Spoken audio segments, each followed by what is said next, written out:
बच्चों, आज हम जो अपना क्लास 12th का सॉल्यूशन चैप्टर जो चल रहा है ना, उसका 7th लेक्चर है। और इसमें आज अपन सॉलिड सॉल्यूशन देखेंगे, है ना। लास्ट वाले जो 6th लेक्चर जो था उसमें अपन ने सॉलिबिलिटी देखी हुई थी, solubility of gases in liquid, है ना। उसमें अपन ने हेनरी लॉ देखा हुआ था, बहुत इंपॉर्टेंट है। और आज अपन थोड़ा सॉलिड सॉल्यूशन देखेंगे और उसके बाद फिर vapour pressure of liquid solution देखेंगे, ठीक है। तो जनरली जो सॉलिड सॉल्यूशन जो होता है, सॉलिड सॉल्यूशन से मतलब कि जिसमें सॉल्वेंट और सॉल्यूट दोनों ही क्या होंगे, सॉलिड फॉर्म में होंगे, ठीक है। जैसे यहाँ पे लिखा हुआ है ये solute and solvent are solid, मतलब सॉलिड सॉल्यूशन आर दो solution in which both the component solid and solvent are solid. तो इस टाइप के जो सॉल्यूशन होते हैं वो सभी क्या कहलाते हैं, सॉलिड सॉल्यूशन। और इसका एक सबसे अच्छा एग्जांपल है जो एलॉयज़ होते हैं, है ना, वो सभी क्या होते हैं, सॉलिड सॉल्यूशन की कैटेगरी में आते हैं। जो एलॉय होते हैं वो different type of solid components जो हो सकते हैं, उसमें सॉलिड हो सकता है, सॉल्वेंट हो सकते हैं, लेकिन दोनों ही क्या होंगे, सॉलिड होंगे। और उन्हीं के कंपोजिशन से एलॉयज फॉर्म होते हैं, है ना। तो इसका एक सबसे अच्छा एग्जांपल क्या है, एलॉय है। अब यहाँ पर जो सॉलिड सॉल्यूशन है वो क्या होता है कि दो टाइप का सॉल्यूशन हो सकते हैं सॉलिड सॉल्यूशन। एक होता है सब्स्टिट्यूशनल सॉलिड सॉल्यूशन। सब्स्टिट्यूशनल जैसा नाम से ही पता पड़ रहा है कि आप क्या कर रहे हैं, उसको किसी दूसरे कंपाउंड से सब्स्टिट्यूट कर रहे हैं, एक कंपाउंड किसी दूसरे कंपाउंड से सब्स्टिट्यूट हो रहा है ना। तो उस टाइप का जो सॉलिड सॉल्यूशन कहलाएगा उसको अपन कहेंगे सब्स्टिट्यूशनल सॉल्यूशन। मतलब यहाँ पर जो डेफिनेशन लिखी हुई है, substitutional solution are those in which atom molecules or ions of one substance take place of particle of another substance in a crystal lattice, ठीक है।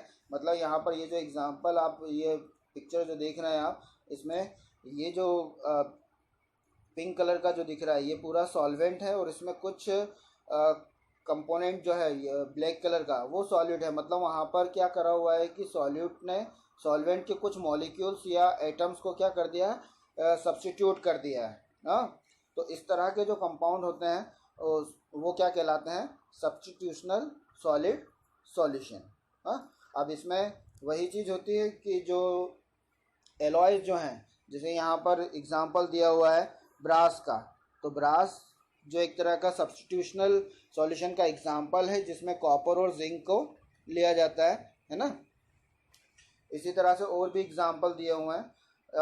सेकंड टाइप का जो होता है वो इंटरस्टिशियल सॉलिड सॉल्यूशन कहलाता है। इंटरस्टिशियल सॉलिड सॉल्यूशन से मतलब कि इंटरस्टिशियल से मतलब क्या हुआ कि किसी चीज़ के अंदर अगर जो स्पेस होता है उसमें कुछ चीज़ भरी हुई हो तो वो कहलाता है इंटरस्टिशियल, है ना।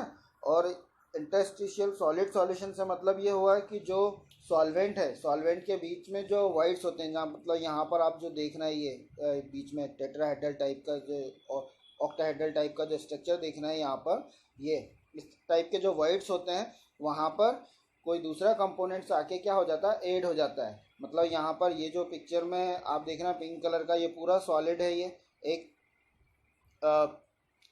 स्ट्रक्चर मतलब रेगुलर फॉर्म में है ये, है ना। और उसमें जो वॉइड्स हैं वहाँ पर कोई सॉल्वेंट उसमें फिक्स्ड है। मतलब जो वॉइड्स दिए हुए हैं उसमें कोई सॉल्वेंट और सॉल्यूट आकर क्या हो गया है, फिक्स हो गया है। तो इस तरह का जो सॉलिड्स होते हैं उसको अपन कहते हैं इंटरस्टिशियल सॉलिड सॉल्यूशन। ये इसमें जो डेफिनेशन दी हुई है, the interstitial solid solution are those which are formed by placing atom of one kind into voids or interstices in the lattice of atom of other substance, है ना। मतलब दूसरे सब्सटेंस के बीच में जो सॉल्वेंट होगा उसके बीच में जो वॉइड्स होंगे वहाँ पर कोई दूसरा सॉलिड प्रेजेंट होगा, है ना, या उसमें फिक्स हो जाएगा उस लेटिस में। तो इस टाइप का जो सॉल्यूशन होगा उसको अपन कहेंगे इंटरस्टिशियल सॉल्यूशन। और इसका एक बहुत अच्छा एग्जांपल है टंगस्टन कार्बाइड। टंगस्टन कार्बाइड में क्या होता है कि जो टंगस्टन होता है उसमें जैसे फॉर एग्जांपल यहाँ पर अपन इसके थ्रू उसको समझ सकते हैं इजीली कि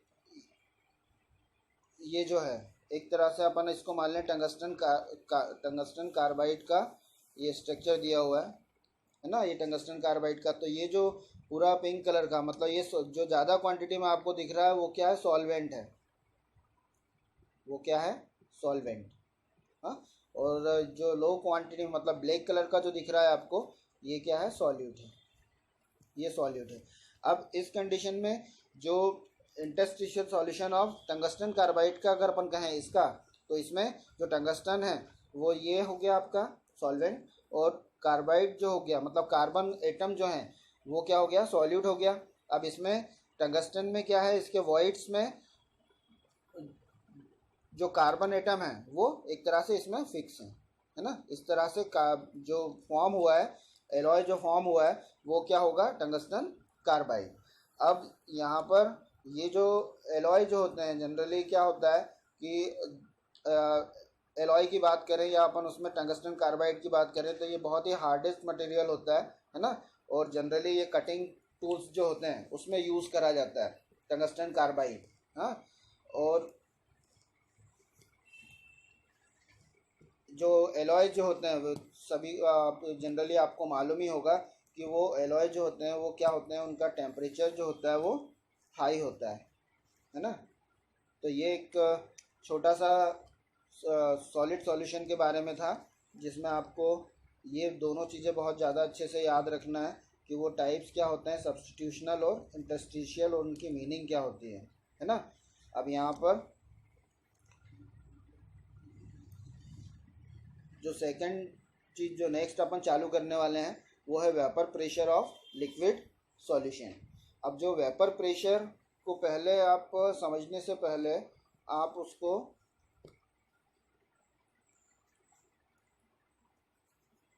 यहाँ पर फिगर दिया हुआ है, ये फिगर को आप ध्यान से देखें इसको, और इसमें दो चीज़ें होती हैं। और वेपर प्रेशर को समझने से पहले आपको ये समझना होगा कि इवापोरेशन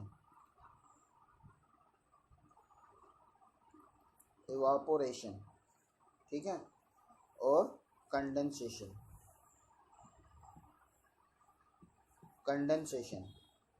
ठीक है, दो चीज़ें हैं यहाँ पर, इवापोरेशन एंड कंडेंसेशन।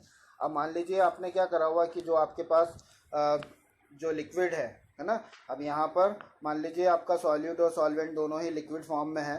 तो उस कंडीशन में एक जो लिक्विड होगा अगर आप उसको यहाँ हीट कर रहे हैं, उसको आपने क्या करा, हीट करा, तो हीट करने पर क्या होगा कि उसकी वेपर फॉर्म होंगी, है ना। इसको आप हीट कर रहे हैं, यहाँ पर आपने ये इसको हीट कर दिया, तो हीट करने पर क्या हो रहा है, यहाँ पर इसकी वेपर्स फॉर्म हो रही हैं, अब यहाँ पर जो वेपर्स बन रही हैं मतलब क्या हो रहा है, लिक्विड का इवापोरेशन हो रहा है। मतलब प्रोसेस कौन सा हो रहा है, ये वाला जो प्रोसेस हो रहा है इसको अपन क्या कहना है, इवापोरेशन, है ना। अब इस कंडीशन में क्या हो रहा है कि जो पार्टिकल्स हैं यहाँ पर, वेपर्स के पार्टिकल जो हैं, उसमें उन पार्टिकल्स की क्या होती है, जनरली जो भी एटम्स या पार्टिकल्स होते हैं उनकी काइनेटिक एनर्जी होती है। जब आप उसको हीट कर रहे हैं तो वो काइनेटिक एनर्जी क्या हो रही है, उनकी इंक्रीज़ हो रही है, बढ़ती जा रही है, और वो रेंडमली क्या होगा, इधर आपस में भी टकराते हैं और इधर आकर जो सरफेस है ना, यहाँ पर भी आके क्या करते हैं, वो स्ट्राइक होते हैं। यहाँ पर भी वो मॉलिक्यूल्स जो होंगे, पार्टिकल जो होंगे, वो भी क्या होंगे, यहाँ पर स्ट्राइक होंगे, मतलब ये लिक्विड की सरफेस पर आके वो स्ट्राइक होंगे। और जैसे ही वो स्ट्राइक होंगे तो वो जो प्रोसेस होगा उसको अपन क्या कहेंगे, एक तरह से वो कंडेंस हो जाएंगे, तो वो प्रोसेस क्या कहलाएगा, कंडेंसेशन होगा। अब यहाँ पर दो चीज़ें हैं कि एक तो इवापोरेशन हो रहा है और एक कंडेंसेशन हो रहा है। तो जहाँ पर जब आप लिक्विड को गर्म कर रहे हैं तो उस कंडीशन में जो वेपर्स फॉर्म हो रहे हैं तो उस प्रोसेस को अपन इवापोरेशन कह रहे हैं। मतलब वहाँ पर भी क्या है, एक तरह से रेट ऑफ इवापोरेशन, जैसे जैसे आप हीट करते जा रहे हैं तो रेट ऑफ इवापोरेशन क्या होता जा रहा है, वो भी इंक्रीज़ होता जा रहा है। और वहीं पर जो इवापोरेशन के बाद जो पार्टिकल्स हैं, गैसियस वेपर पार्टिकल जो हैं, वो आपस में क्या हो रहे हैं, स्ट्राइक कर रहे हैं, और इसी तरह से वो सरफेस पर भी क्या हो रहा है, जो लिक्विड की जो सरफेस है वहाँ पर भी स्ट्राइक कर रहे हैं। जैसे ही वो सरफेस पर स्ट्राइक करते हैं, यहाँ पर स्ट्राइक करेंगे इधर से जो इधर स्ट्राइक जब करेंगे वो, तो क्या हो जाएंगे, वो कंडेंस हो जाएंगे। वो प्रोसेस क्या होगा, कंडेंसेशन। मतलब यहाँ पर एक तो रेट ऑफ इवापोरेशन हो गया और रेट ऑफ कंडेंसेशन हो गया, दो चीज़ें हो गई। अब जहाँ जब इवापोरेशन होता है तो उस कंडीशन में क्या होगा कि ये जो लेवल जो है यहाँ पर लिक्विड का लेवल मान लीजिए इतना था, जब इवापोरेशन शुरू हुआ तो लेवल उसका क्या हो गया, इतना हो गया, इतना मान लें यहाँ पर इतना हो गया, ठीक है। अब उस कंडीशन में क्या हो रहा है कि रेट ऑफ इवापोरेशन भी हो रहा है और रेट ऑफ कंडेंसेशन भी हो रहा है। अब जब रेट ऑफ इवापोरेशन, मतलब यहाँ पे मैं लिख दूँ अगर रेट ऑफ इवापोरेशन और यहाँ पर क्या है रेट ऑफ कंडेंसेशन, दोनों क्या हो जाएंगे, इक्वल हो जाएंगे, दोनों क्या हो जाएंगे, इक्वल हो जाएंगे। तो वहाँ क्या होगा, एक तरह का वहाँ पर इक्विलिब्रियम क्रिएट हो जाएगा कि उस कंडीशन में क्या हो रहा है कि रेट ऑफ इवापोरेशन भी जितना हो रहा है उतनी ही क्वांटिटी में रेट ऑफ कंडेंसेशन भी हो रहा है ना। मतलब वो जो कंडीशन कहलाएगी उसको अपन क्या कहना है, इक्विलिब्रियम, है ना, उसको अपन क्या बोल रहे हैं, इक्विलिब्रियम। अब जब ये इक्विलिब्रियम क्रिएट होता है, जब ये इक्विलिब्रियम क्रिएट होता है तो एट दिस इक्विलिब्रियम जो वेपर्स पार्टिकल हैं, जो वेपर्स हैं, है ना, उनका प्रेशर जब लिक्विड सरफेस पर पड़ता है, उसका प्रेशर जब लिक्विड सरफेस पर पड़ता है एट इक्विलिब्रियम, तो वो कहलाता है वेपर प्रेशर। मतलब वेपर के द्वारा जो प्रेशर पड़ रहा है लिक्विड सरफेस के ऊपर, उसको अपन क्या कहना है, वेपर प्रेशर। मतलब वो कंडीशन कब अप्लाई होगी, जब रेट ऑफ इवापोरेशन और रेट ऑफ कंडेंसेशन दोनों इक्वल हो गए हैं, जितना इवापोरेशन हो रहा है उतना ही कंडेंसेशन हो रहा है। एट दिस इक्विलिब्रियम जब वेपर्स पार्टिकल्स जो होंगे वो लिक्विड सरफेस पर स्ट्राइक होंगे या उधर आके टकराते हैं, है ना, तो उस कंडीशन में जो प्रेशर क्रिएट होगा उसको अपन क्या कहेंगे, वेपर प्रेशर, ठीक है। अब ये जैसे यहाँ पे लिखा हुआ है कि ये the pressure exerted by the vapor at the equilibrium is called vapor pressure, है ना। तो उस समय जो प्रेशर क्रिएट होगा इक्विलिब्रियम पर, वही उसी को अपन क्या कहेंगे, वेपर प्रेशर। और यहाँ पर उसको डिफाइन भी करा हुआ है कि किस तरह से उसको डिफाइन करा हुआ है, वो देखो। जैसे ये लिखा हुआ है इसमें, the pressure exerted by the vapour above the liquid surface. मतलब वो प्रेशर जो वेपर जो है उसके द्वारा जो प्रेशर एक्सर्ट हो रहा है लिक्विड सरफेस पे, है ना, किसी इक्विलिब्रियम पर, with the liquid at a given temperature, है ना, लिक्विड के ऊपर किसी टेम्परेचर के ऊपर, जहाँ टेम्परेचर पर जो प्रेशर क्रिएट हो रहा है उसी को अपन क्या कह रहे हैं, वेपर प्रेशर। अब इसको अच्छी तरह से एक बार पढ़ लें। The pressure exerted by the vapor above the liquid surface in the equilibrium with the liquid at a given temperature is called vapor pressure, ठीक है। तो ये होता है वेपर प्रेशर। और वेपर प्रेशर को जो अफेक्ट करते हैं वो फैक्टर कौन से हो सकते हैं, तो वो दो टाइप के फैक्टर हो सकते हैं। एक तो नेचर ऑफ लिक्विड की, जो भी आप वहाँ पर एज ए सॉल्वेंट और एज ए सॉल्यूट जो यूज़ कर रहे हैं उनका नेचर किस टाइप का है, किस तरह का है, एक तो वो फैक्टर होते हैं। और दूसरा होता है टेम्परेचर। तो यहाँ पर सबसे पहले जो अपन देख रहे हैं factor on which vapour pressure of a liquid depends, मतलब जिसके ऊपर वेपर प्रेशर डिपेंड करता है वो फैक्टर कौन से हो सकते हैं। तो इसमें फर्स्ट जो दिया हुआ है वो क्या है, नेचर ऑफ लिक्विड, है ना, नेचर ऑफ लिक्विड। अब नेचर ऑफ लिक्विड से मतलब क्या हुआ कि जो भी आप एज ए सॉल्वेंट और सॉल्यूट जो भी आप यूज़ कर रहे हैं वहाँ पर, है ना, उनके बीच में क्या होता है कि इंटरमॉलिक्यूलर फोर्स वर्क करता है। जो अगर उनके बीच में इंटरमॉलिक्यूलर फोर्स वीक है ना, जितना ज़्यादा इंटरमॉलिक्यूलर फोर्स वीक होगा उतना ही क्या होगा, वो स्केप आउट होंगे, हीट करने पर स्केप आउट होंगे, उतना ही ज़्यादा क्या होगा, वेपर प्रेशर क्रिएट होगा। मतलब क्या हुआ कि जितना ज़्यादा वीक इंटरमॉलिक्यूलर फोर्स है वेपर प्रेशर उतना ही ज़्यादा होगा, है ना। और दूसरी चीज़ क्या होती है, दूसरा जो फैक्टर होता है वो क्या होता है, टेम्परेचर, है ना। दूसरा जो फैक्टर है वो क्या है,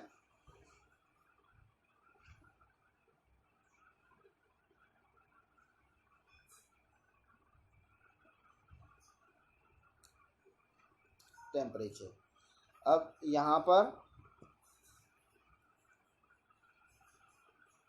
ये देखिए टेम्परेचर क्या दिया हुआ है, the vapour pressure of a liquid increase with increase in temperature. मतलब वेपर प्रेशर क्या होता है कि टेम्परेचर इंक्रीज करने पर बढ़ता है। क्यों? क्योंकि भाई वो जो मॉलिक्यूल्स होते हैं, है ना, उनकी जो काइनेटिक एनर्जी होती है वो बढ़ती है। काइनेटिक एनर्जी बढ़ने पर वो बहुत ही ज़्यादा स्पीड से क्या करते हैं, मूव करते हैं और स्केप आउट हो जाते हैं, बाहर हो जाते हैं। और उस कंडीशन में वो जो प्रेशर होता है वो क्या हो जाता है, बढ़ जाता है। मतलब कि जितना ज़्यादा आप टेम्परेचर इंक्रीज करेंगे उतना ही ज़्यादा क्या होगा, वेपर प्रेशर बढ़ता जाएगा। मतलब ये दो फैक्टर हैं जहाँ पर वेपर प्रेशर जो होता है वो इंक्रीज होता है या बढ़ता जाता है। ठीक है, मतलब ये फेवरेबल कंडीशंस होती हैं वेपर प्रेशर को इंक्रीज करने की, है ना। उस कंडीशन में जो वेपर प्रेशर होता है वो बढ़ता है। अब यहाँ दूसरी चीज़ क्या है, vapour pressure of liquid solution, जो अपन देखने वाले हैं vapour pressure of liquid solution. तो यहाँ अब इसमें पहले आपको एक चीज़ मैं आपको यहाँ क्लियर करूँगा कि vapour pressure of liquid solution पढ़ने से पहले लास्ट टाइम में मैंने आपको जो वीडियोज़ अपन ने बनाए हुए हैं उसमें मैंने आपको बताया हुआ था कि जनरली जो अपन इसमें बात करेंगे वो क्या होगा, बाइनरी सॉल्यूशन के लिए होगा, है ना, बाइनरी सॉल्यूशन।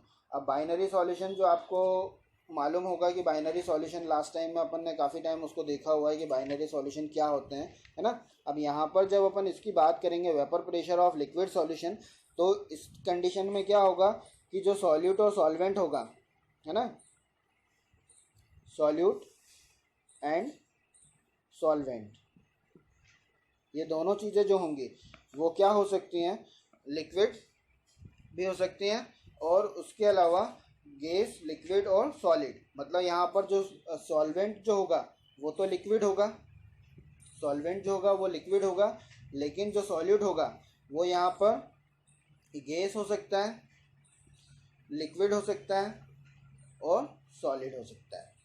ठीक है, तो अब होगा लेकिन वो क्या, बाइनरी सॉल्यूशन, वो होगा क्या, बाइनरी सॉल्यूशन। तो यहाँ पर जितनी भी चीज़ें अभी अपन जो पढ़ने वाले हैं उसमें यह चीज़ आपको क्लियर होना चाहिए कि अपन जो स्टडी करेंगे वो जनरली किसके लिए होगी, बाइनरी सॉल्यूशन के लिए ना। तो जो वेपर प्रेशर, अब यहाँ पर अपन देख रहे हैं vapour pressure of liquid liquid solution, मतलब vapour pressure of liquid liquid solution ये।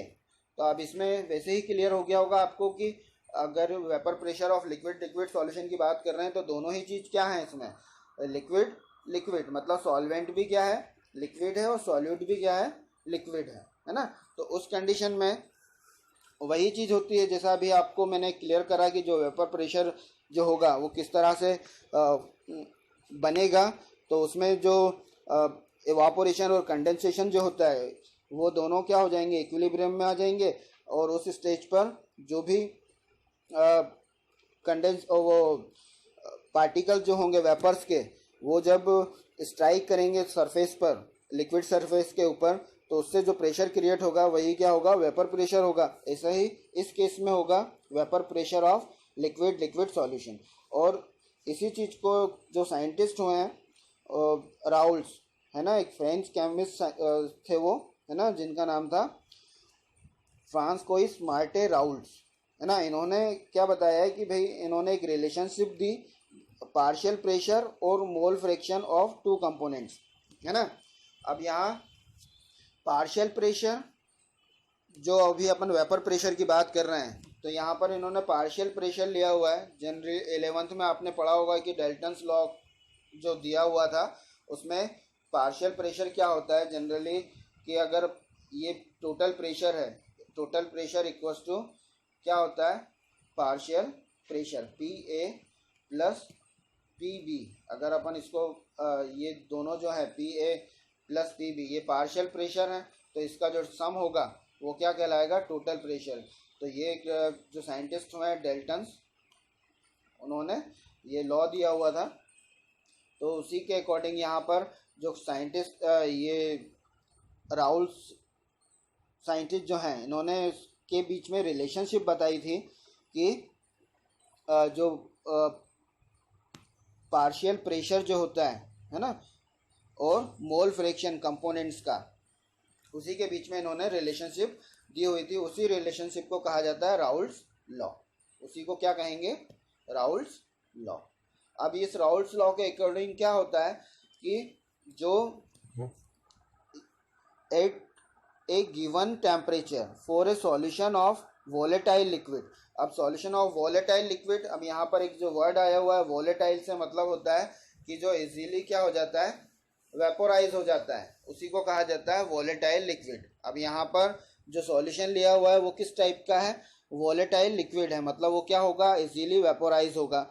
The partial pressure of each components, है ना, मतलब जितने भी कंपोनेंट्स उसमें लिए हुए हैं उस सॉल्यूशन में, है ना, उसका पार्शियल प्रेशर होगा डिफरेंट टाइप ऑफ कंपोनेंट्स का, जितने भी लिए हुए हैं। जनरली अपन बाइनरी की बात कर रहे हैं तो 2 ही लिए होंगे ना, तो each components in solution is equal to the product of vapour pressure of pure component and its mole fraction. तो वो किसके इक्वल होगा कि जो आपने लिया हुआ है उसके प्योर कंपोनेंट्स के वेपर प्रेशर के और उसके मोल फ्रैक्शन के। मतलब यहाँ पर कि जो कंपोनेंट्स आप लेंगे, है ना, वो प्योर कंपोनेंट्स के वेपर प्रेशर के और उसके मोल फ्रैक्शन के इक्वल होगा क्या, उस सॉल्यूशन का पार्शियल प्रेशर जो मैंने यहाँ पे बताया हुआ है। ठीक है, तो ये कहलाता है राउल्स लॉ। इसको और इजी और तरीके से अपन यहाँ पर समझते हैं कि मान लीजिए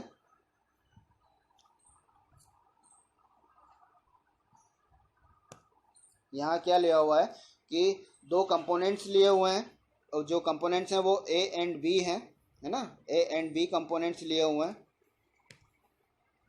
ओ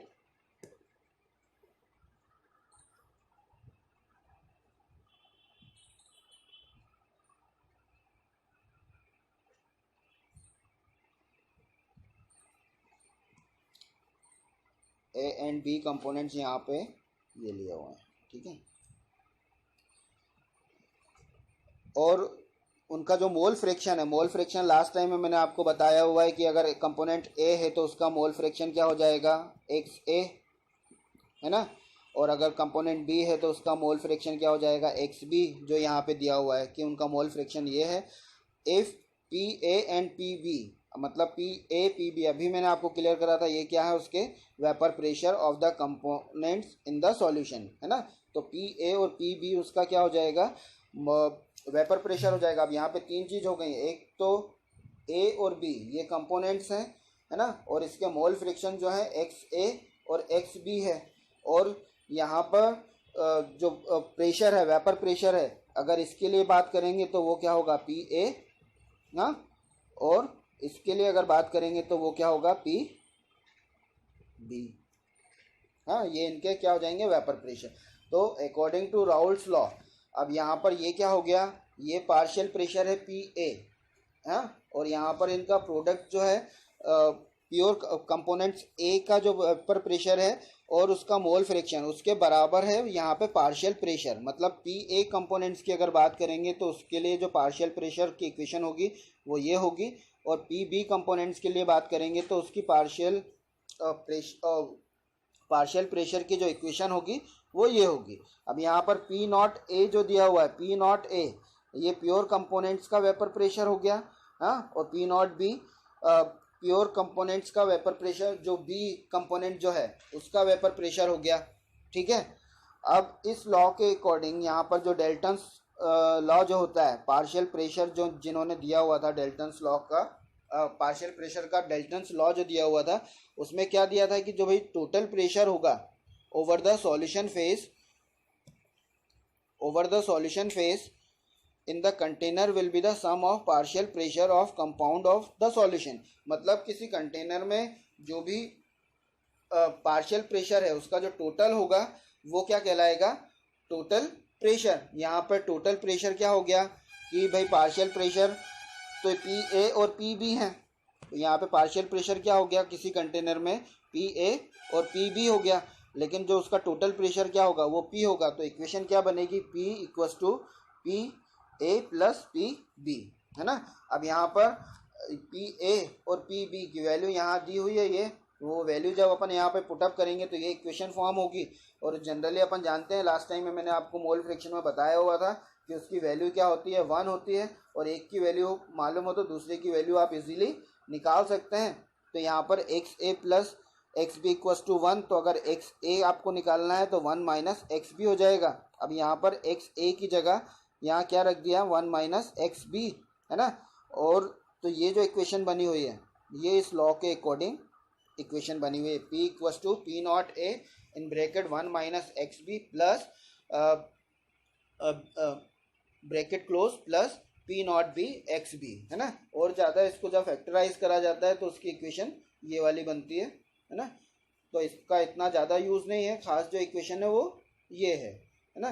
तो उन्होंने क्या करा हुआ था कि भाई जो प्रेशर जो होता है, वेपर प्रेशर जो होता है और जो मोल फ्रैक्शन होता है उसके बीच में उन्होंने ग्राफ प्लॉट करा हुआ था, और ग्राफ से उन्होंने बताया कि जो वो vapour pressure, total vapour pressure जो होगा वो पार्शियल दोनों कंपोनेंट्स का जो पार्शियल प्रेशर है उसके बीच में लाई करेगा। मतलब टोटल प्रेशर जो होगा और उस उनका जो पार्शियल प्रेशर होगा वो उस टोटल प्रेशर के बीच में लाई करेंगे, है ना। तो यहाँ पर जो ग्राफ प्लॉट होता है वो ग्राफ मैं आपको बता रहा हूँ, तो ग्राफ में आपको थोड़ा सा और क्लियर हो जाएगा, है ना। यहाँ पर देखो ये जो ग्राफ दिया हुआ है ना, इस ग्राफ को अच्छी तरह से देखना।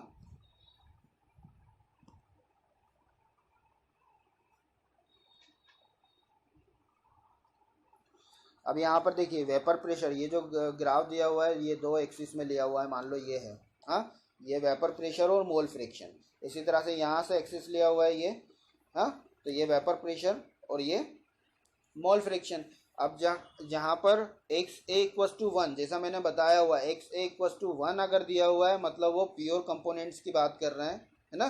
तो यहाँ पर जो प्योर कंपोनेंट्स हो जाएगा वो क्या होगा, कंपोनेंट ए के लिए होगा, और एक्स ए इक्वस टू 0 दिया हुआ है मतलब वहाँ पर कंपोनेंट बी जो होगा वो प्योर होगा।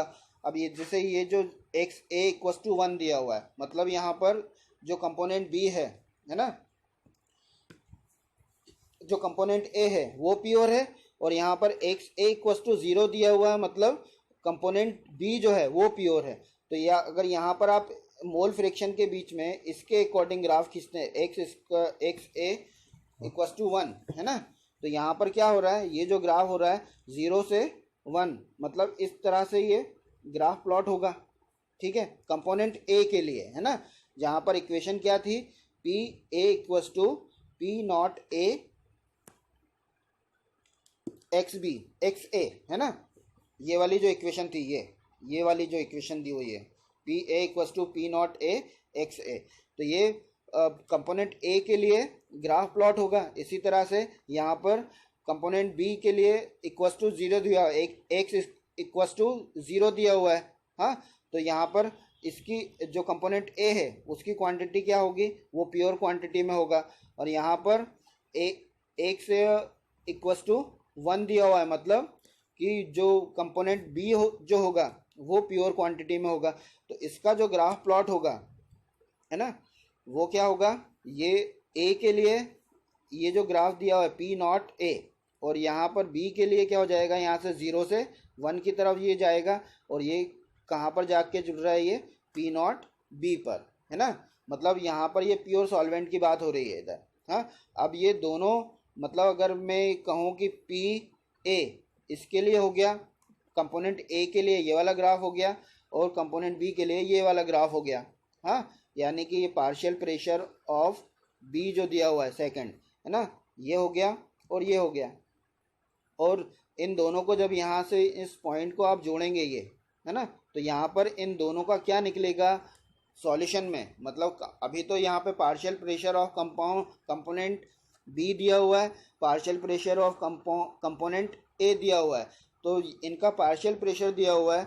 और इस कंडीशन में जब इन दोनों को आप यहाँ पर ऐड कर रहे हैं, इन दोनों लाइन को जब आप ऐड करेंगे आप, तो यहाँ पर आपको क्या मिलेगा, सॉल्यूशन का टोटल वेपर प्रेशर। सॉल्यूशन का टोटल वेपर प्रेशर मतलब वो क्या होगा, टोटल वेपर प्रेशर क्या होगा, ये टोटल वेपर प्रेशर क्या हो जाएगा, P equals to P A plus P B. ठीक है, तो यहाँ पर ये जो था राउल्स लॉ, तो राउल्स लॉ के अकॉर्डिंग उन्होंने ये बताया हुआ था कि जो कंपोनेंट्स जो होंगे उनका जो टोटल प्रेशर जो होता है वो उसमें क्या होता है कि जो कंपोनेंट्स के पार्शियल प्रेशर जो होते हैं वो टोटल प्रेशर के बीच में लाई करते हैं, जैसा कि यहाँ पर अभी अपन ने देखा हुआ है। ठीक है, तो यहाँ पर जितने भी ये दोनों कंपोनेंट्स के जो पार्शियल प्रेशर हैं वो कहाँ पे लाई कर रहे हैं, इस सॉल्यूशन के टोटल वेपर प्रेशर के बीच में लाई कर रहे हैं। ठीक है, अब यहाँ पर ये तो था इसका राउल्स लॉ, इसको आप काफ़ी इम्पोर्टेंट है और ये है ना। और इसमें आपको क्या करना है कि वीडियोस को या तो आप इसकी पीडीएफ फाइल जो होंगी उसको डाउनलोड कर लीजिएगा, है ना, और उसके नोट्स प्रिपेयर कर लीजिएगा। बहुत ज़्यादा इसमें जो इम्पोर्टेंट जो है वो राउल्स लॉ बहुत इम्पोर्टेंट है, ये जो अभी अपन ने पढ़ा है ना। और जो नेक्स्ट लेक्चर जो होगा उसमें अपन आगे कंटिन्यू करेंगे, और आगे कंटिन्यू करने के लिए वो अपन जो सॉल्यूशन होते हैं वो जनरली जो आइडियल और नॉन आइडियल सॉल्यूशन होते हैं, तो नॉन आइडियल और आइडियल सॉल्यूशन होते क्या हैं, है ना, वो पूरा डिपेंड करेगा राउल्स लॉ के ऊपर। हाँ, तो इस लॉ को अच्छी तरह से और आप देख लेना, मैंने आपको काफ़ी कुछ इसमें क्लियर कर दिया है। हाँ, तो यहाँ पर एक चीज़ और मैं बता देता हूँ आपको कि ये जो ग्राफ आपको दिख रहा है यहाँ पर P0A कम है, P0B ज़्यादा है ना, तो वो यहाँ पर क्या हो रहा है कि जो वेपर प्रेशर जिसका मिनिमम होगा वो यहाँ पर कम होगा, जिसका वेपर प्रेशर ज़्यादा होगा वो यहाँ पे ज़्यादा आएगा। इसलिए अपन क्या लिख सकते हैं, P यहाँ पे लिख सकते हैं P0A इज़ लेस देन